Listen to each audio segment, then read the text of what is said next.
If you've ever sat in a room and felt completely powerless against a system, I want you to stay right here with me.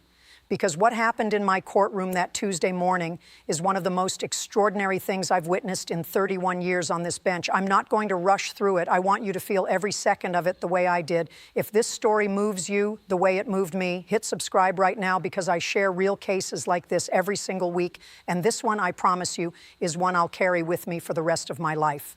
The morning was gray and cold, November gray, the kind that settles on everything like a wet cloth and refuses to lift. My clerk had brought 2 cups of coffee to my chambers instead of her usual one, which meant she already sensed the day ahead was going to be difficult. I didn't ask how she knew. She always knows. There are people like that in every courthouse, quiet people who read the air before anyone else does, and she was one of them. The hallways smelled like old paper and radiator heat. That particular smell only courthouses have, part history, part pressure, part something you can't name, but you feel the moment you walk through the door. I'd walked those hallways for over 3 decades. I still notice the smell every single morning. I think that's a good sign. I think the day you stop noticing is the day you've started going numb, and a numb judge is the most dangerous thing in any building. The file had been waiting on my desk since 7 in the morning. I'd read it once already, but I read it again. $7,412. That was the total fine against one woman, one single person with no prior record, no history of violations, nothing but a clean name and an ordinary working life. I sat with that number for a long moment and felt something tighten in my chest that had nothing to do with the cold outside. 21 citations in 8 months. I turned through the pages slowly, one by one. Parking violations. 2 municipal code violations for an unregistered vehicle, a failure to appear charge, meaning a fine that doubled itself because she didn't show up to contest an earlier one. I turned that last one over in my mind. 21 citations in 8 months felt like something more than carelessness. It felt like a message being sent deliberately and repeatedly by someone with authority to someone without it. At the prosecution table sat a city attorney named Gerald Walsh. He was organized, polished, and thoroughly confident. His briefcase was expensive, and his documents were sorted neatly behind labeled dividers. His tie was pressed perfectly straight. He carried himself the way people do when they've never lost a case they actually cared about. He wasn't a cruel man. He simply trusted the paperwork more than he trusted the people the paperwork was about. That's not a character flaw. It's a habit. But in a courtroom, habits like that can do real damage if no one pushes back. I called the session to order, and the room settled around me. I looked toward the door at the back of the courtroom, and I waited. I was waiting for a woman named Margaret Chen. I didn't know her yet. I didn't know anything about her daughter or her night shifts or the quiet, exhausted courage it had taken to walk herself into a courthouse with no lawyer and no money and just a folder she'd organized herself on whatever free hours she could find. I just knew she was about to walk through that door, and I was ready to listen. The door opened and Margaret Chen walked in. She was small, maybe 5'2", if that. She was wearing a dark blue cardigan, the kind that gets thin and soft from being washed too many times, the fabric worn smooth at the elbows. Her hair was pulled back with a plain rubber band, not a clip, just a rubber band, the kind you find in a kitchen drawer. She carried a manila folder pressed flat against her chest with both hands, the same careful way a child holds something fragile on a crowded bus. Her shoes were clean, but the heels were worn down unevenly, the left one more than the right. And I noticed that because I've been doing this long enough to know that worn heels like that belong to someone who stands on their feet for hours at a time and never sits down when there's still work to be done. She sat down at the defendant's table, and she didn't look at Gerald Walsh. She looked at me. Her eyes were steady and dark and very calm, the kind of calm that comes to a person when they've decided they have nothing left to lose by telling the absolute truth. She wasn't angry. She wasn't frightened. She was watching me the way people watch when they've already been hurt before, and they're deciding very carefully, very deliberately, whether this particular room is different from all the other rooms that let them down. She was 34 years old. A registered nurse at St. Agatha's Medical Center, which was 12 minutes from this courthouse by the main road. She worked 4 nights a week, sometimes 5 when the unit was short. She had a daughter named Lily who was 8 years old and in the 2nd grade. I didn't know any of that yet when she sat down in front of me. I would learn it piece by piece over the next hour and a half. But even before I knew a single fact about her life, I knew something just from the folder and the rubber band and the worn-down heels. This woman had prepared. She had organized her own defense on borrowed time and borrowed sleep, and she was holding that folder like it was the most important thing she'd ever carried, because it was. Gerald Walsh presented the city's case in exactly 9 minutes. He was efficient and thorough. He listed all 21 violations. He had photographs. He had GPS timestamps from the city's automated citation system. He had everything organized into a clean and convincing package. When he finished, he folded his hands on the table and looked at me with the quiet certainty of a man who fully expects to win without much trouble. The numbers were right. The process had been followed. In his mind, the conversation was nearly over. I turned to Margaret. I asked her to tell me what happened. In her own words, from the beginning. She opened her folder. Her hands were trembling just slightly, but her voice was steady from the very first word. She said the citations started in late March of that year. They started exactly 2 weeks after she filed a formal complaint against a police officer who had pulled her over twice in 1 week without giving her a clear reason.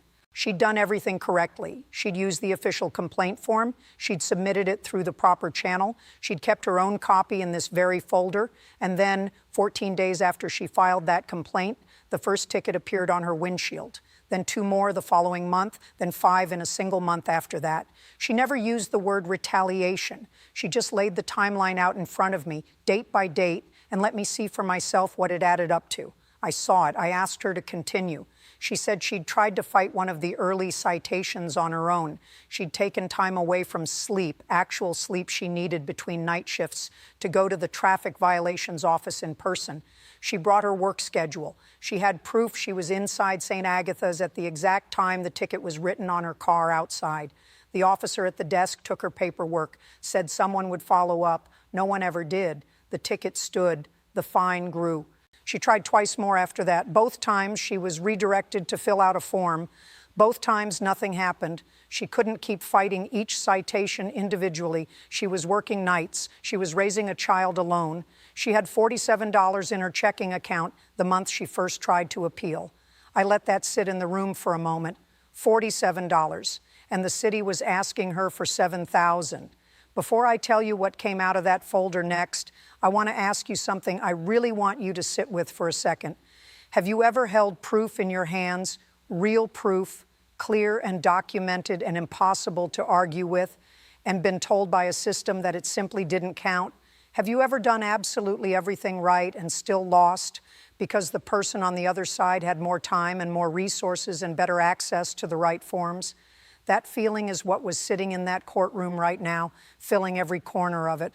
Margaret Chen wasn't finished. She had one more thing in that folder, and when she pulled it out, the entire direction of this case changed in about 30 seconds flat. She reached in and drew out a single sheet of paper.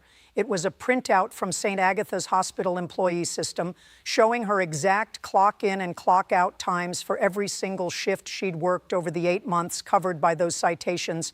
She slid it carefully across the table toward me.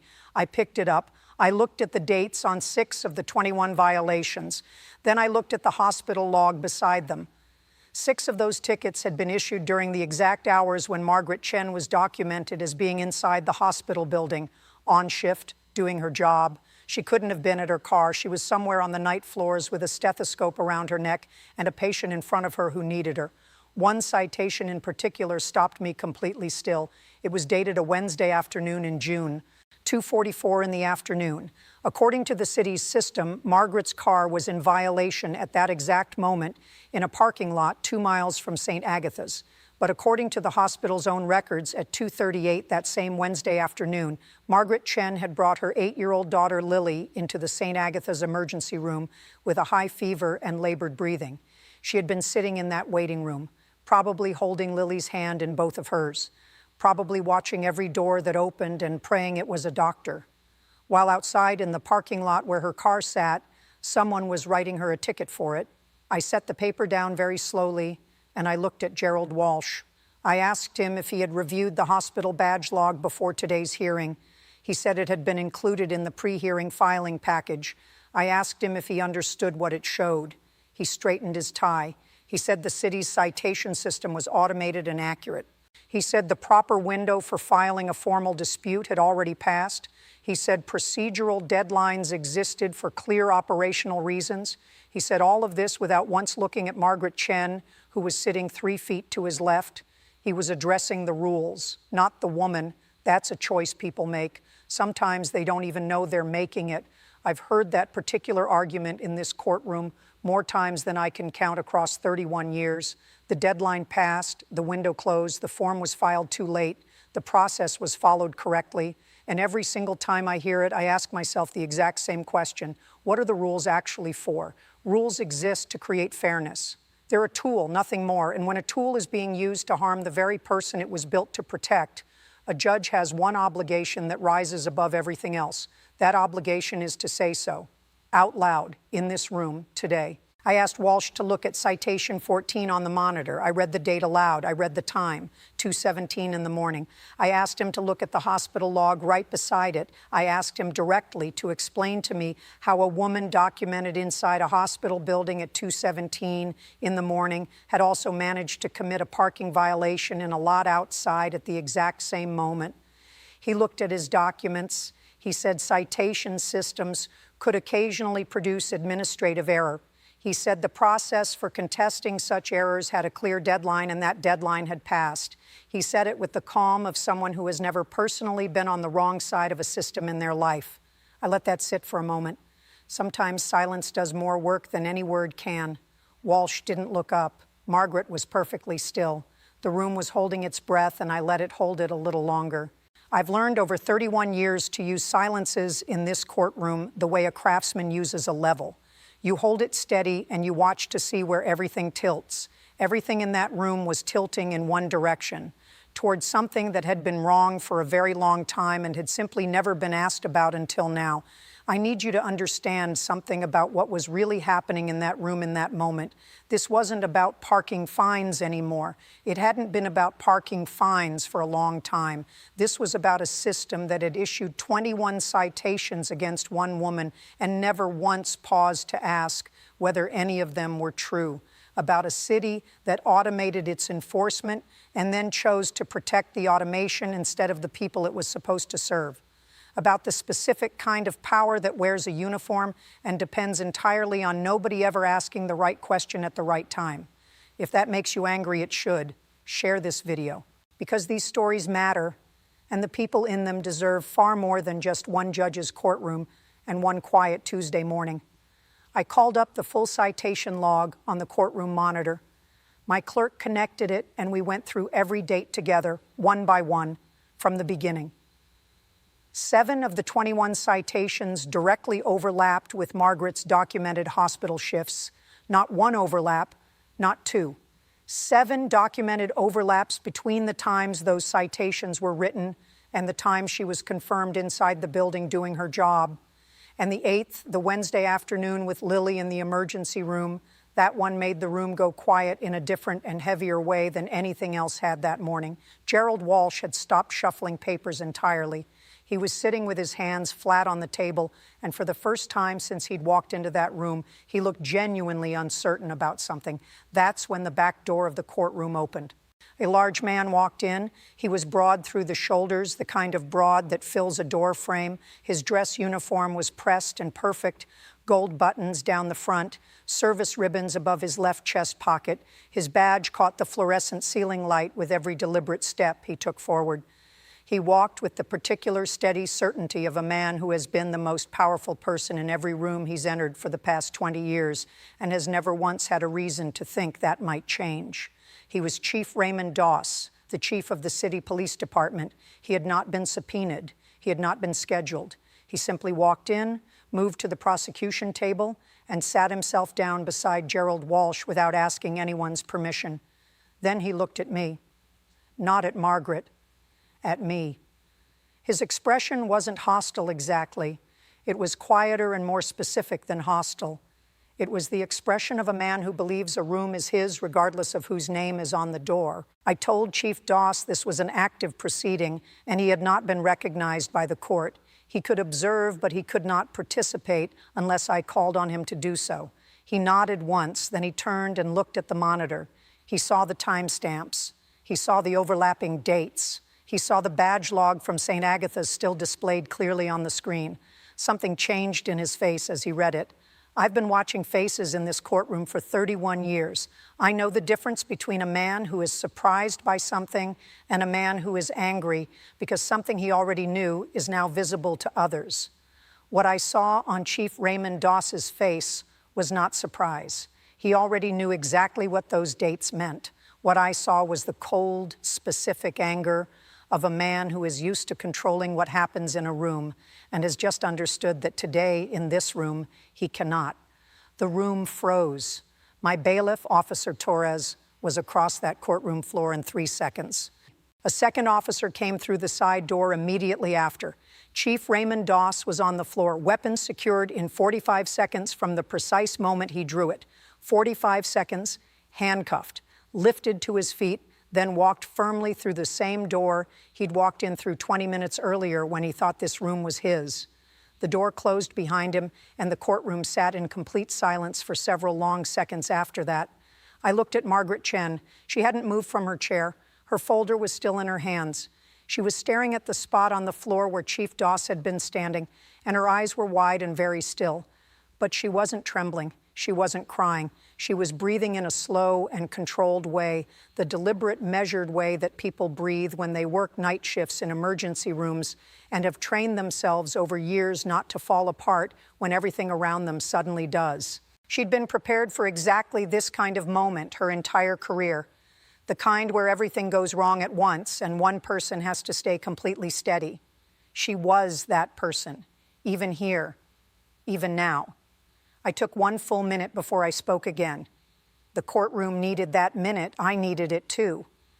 I let the silence do its work, and I looked at my hands resting flat on the bench, and I thought carefully about what I was about to say. Then I was ready. I dismissed Citation 1. It had been issued during a documented and verified hospital shift. It could not stand. I dismissed Citations 2 through 7 for the same documented and verified reason, calling each one by number, each dismissal its own full sentence with its own weight, because every one of those 7 citations represented real money taken from a woman who had done nothing to earn it. I dismissed Citation 8, written while a mother sat in an emergency room watching her 8-year-old daughter struggle to breathe. I dismissed the failure to appear charge, which had been attached to an original fine that was itself now invalid and therefore could not stand on its own. I dismissed the code violations, which I found had been initiated without sufficient independent cause to legally justify them. When I finished, the total fine was $0. I let that land in the room. $7,412, reduced to nothing. I brought the gavel down once, not hard, just cleanly and firmly, the way you close a door that should have been closed a very long time ago. Margaret Chen didn't make a sound for a long moment. Then she set her folder down on the table very carefully, the way you set something down when you've been holding it tightly for too long, and your hands need a moment to remember what empty feels like. She pressed both palms flat against the surface. She looked at her own hands. She nodded once, slowly, the way people nod when they've been carrying something very heavy for months and someone has finally taken it from them.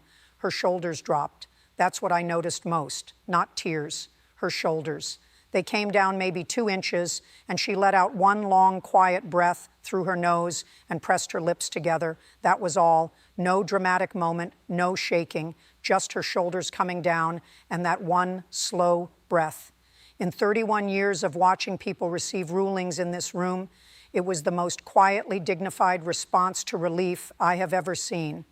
I asked the clerk to formally note my request for an independent review of all citations issued by the department over the preceding 12-month period. Then I did something I don't always do. I looked directly at Margaret Chen and I spoke to her as a human being, not a file sitting on a desk. I told her I had seen what was in that folder. I had seen how carefully and precisely she had organized every page, every date, every timestamp, all of it ready to be read by someone willing to look. I told her that what she had done, walking into this room alone with no lawyer and no money and fighting for herself on borrowed sleep, that took a particular and rare kind of courage. And I told her the system had failed her, not once, many times over. And I was genuinely sorry it had taken this long for someone to hear her. A woman I hadn't noticed before was rising slowly to her feet. She was maybe 60 years old with gray hair cut close and a heavy dark wool coat buttoned all the way up to her collar. She said her name was Dorothea. She said she had lived next door to Margaret for 6 years. She said Margaret had sat with her through her husband's long illness, had brought food, had watched Lily on the nights Dorothea couldn't be alone. She said she didn't know one single thing about law or courtrooms or any of this. But she knew that Margaret Chen had never once in her life done anything wrong by anybody. Not by her, not by any neighbor she'd ever known. She said it in a plain, steady voice, the voice of someone who has been a witness to real things for a very long time and knows with certainty what they have seen. Then she sat back down and folded her hands quietly in her lap. There are moments in this work that strip away everything, all the procedure, all the formality, all the professional distance we build around ourselves just to survive the weight of what passes through this room every day. And when those moments arrive, the only right thing to do is be fully present for them and let them mean what they mean. If this story is sitting with you right now, if something in it is finding something real in you, I want you to pause for just 1 second before you scroll, because the world is full of people like Margaret Chen who are carrying their folders and fighting completely alone. And sometimes the only thing they need is for someone somewhere to look up from the paperwork long enough to actually see them.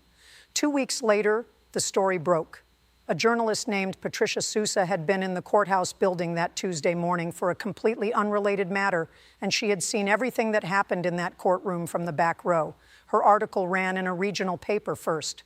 Within 48 hours, it had been picked up by 11 other news outlets across the state. The headline was plain and completely accurate.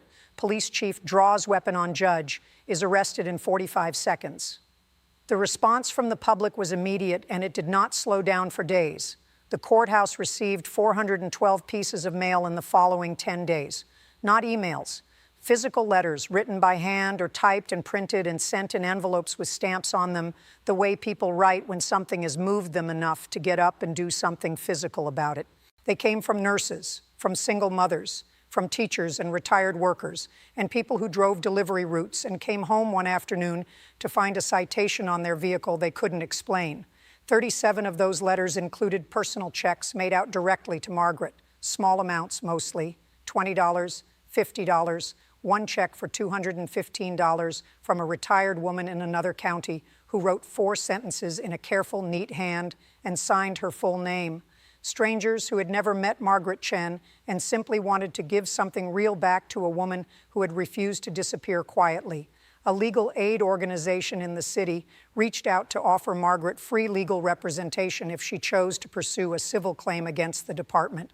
She thought about it carefully over several weeks. She called them twice and then didn't call back for a while after that. I don't know what she finally decided. That was never mine to know. But Dorothea told me much later that Margaret had read every single one of those 412 letters. She read them at her kitchen table in the evenings after Lily was in bed and the apartment was finally quiet, reading each one all the way through before moving to the next with a cup of tea going warm in her hands. Chief Raymond Doss was charged with 4 separate criminal counts, including felony threatening of a judicial officer and unlawful discharge of a firearm in a public building. He resigned from his position 11 days after the incident. The city launched an independent review of all citations issued by his department over the preceding 18 months. 167 additional citations were flagged for procedural irregularities and referred for dismissal. 167 other people, scattered across different neighborhoods and different streets, each with their own versions of Margaret's folder, each with their own $47 months, who had paid fines they should never have been asked to pay. 167 invisible stories that had sat quietly in a cabinet going nowhere until one woman walked into one courtroom and made one judge ask the right question at the right time. 6 months later, Margaret Chen came back to the courthouse. She wasn't there for a hearing. She came to drop off a small plant in a terracotta pot and a handwritten card from my clerk, who had been kind to her on the day of the hearing. I happened to see her in the corridor just outside my chambers, and I almost didn't recognize her at first. She was wearing a burgundy wool coat. Not new, but pressed and well-kept and buttoned, the coat of someone who takes care of what they have. Her hair was down around her shoulders. She walked differently than the woman who had first come through that door. Not taller exactly, just more settled inside herself, the way a person moves when they've stopped bracing for the next thing that's going to go wrong. I thought about Dorothea standing up slowly in her heavy coat and saying she didn't know anything at all about law. I thought about Lily telling her whole second-grade class she was going to be a lawyer someday. I thought about Chief Raymond Doss and the 45 seconds it took to remove a man from a room he was absolutely certain belonged to him. I thought about Officer Torres crossing that floor in 3 seconds flat, and I thought about Margaret's shoulders, the way they came down 2 quiet inches when a number finally became 0. 31 years, thousands of files, thousands of moments when everything could have gone either way. In every single one of them, the question that mattered most was the one I almost forgot to ask. It's in the moment you look up.